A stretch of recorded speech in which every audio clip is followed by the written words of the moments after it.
Hello everyone, welcome to my channel.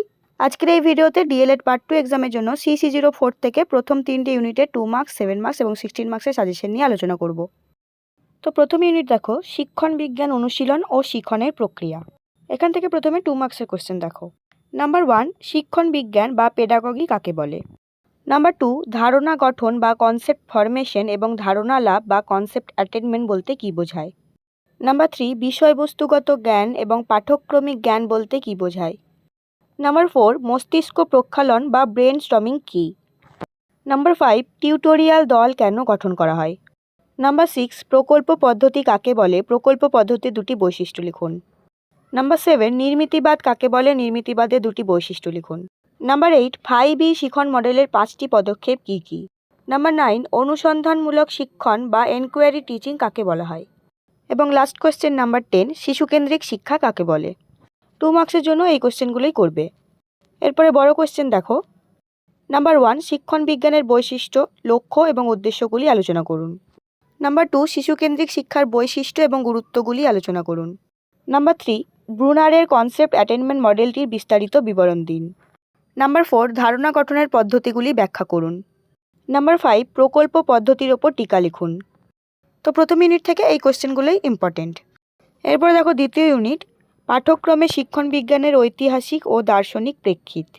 এখান থেকে প্রথমে 2 মার্কসের কোয়েশ্চেন। নাম্বার 1, পাঠ পরিকল্পনা কাকে বলে? পাঠ পরিকল্পনা দুটি উদ্দেশ্য লিখুন। নাম্বার 2, অন্তর্ভুক্তিমূলক শিক্ষণ বিজ্ঞান কাকে বলে? নাম্বার 3, কর্মপত্র ও প্রশ্নপত্রের মধ্যে পার্থক্য কী? নাম্বার 4, অন্তর্ভুক্তিমূলক শিক্ষা কাকে বলে? এবং নাম্বার 5, সামাজিক নির্মিতিবাদ ও প্রজ্ঞার নির্মিতিবাদ বলতে কী বোঝায়? এখান থেকে 2 মার্কসের জন্য এই কটা কোয়েশ্চেন করলেই হবে এবং এখানে বড় কোয়েশ্চেনও তেমন কিছু নেই, কারণ প্রিভিয়াস 10 ইয়ার্সে এই চ্যাপ্টার থেকে কোনো বড় কোয়েশ্চেন আসেনি। এরপরে দেখো 3 নম্বর ইউনিট, পাঠ্যক্রমে শিক্ষণ বিজ্ঞানগত দৃষ্টিভঙ্গিতে সমন্বিত শিক্ষা। এখান থেকে 2 মার্কসে যেগুলো করবে। নাম্বার 1, সমন্বিত শিক্ষা কাকে বলে? নাম্বার 2, মুক্ত চিন্তন কাকে বলে? মুক্ত চিন্তনের দুটি বৈশিষ্ট্য লিখুন। নাম্বার 3, সমন্বিত শিক্ষণের দুটি সুবিধা ও দুটি অসুবিধা লিখুন। নাম্বার 4, আন্তর বিষয়গত দৃষ্টিভঙ্গি বা ইন্টারডিসিপ্লিনারি অ্যাপ্রোচ এবং বহুমুখী বিষয়গত দৃষ্টিভঙ্গি বা মাল্টিডিসিপ্লিনারি অ্যাপ্রোচ বলতে কী বোঝায়?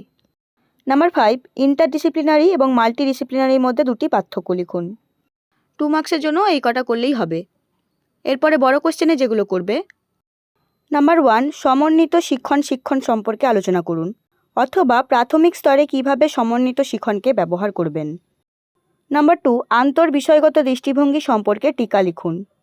নাম্বার 3, প্রাথমিক স্তরে সমন্বিত শিক্ষণের ক্ষেত্রে আন্তর বিষয়গত দৃষ্টিভঙ্গির ভূমিকা লিখুন।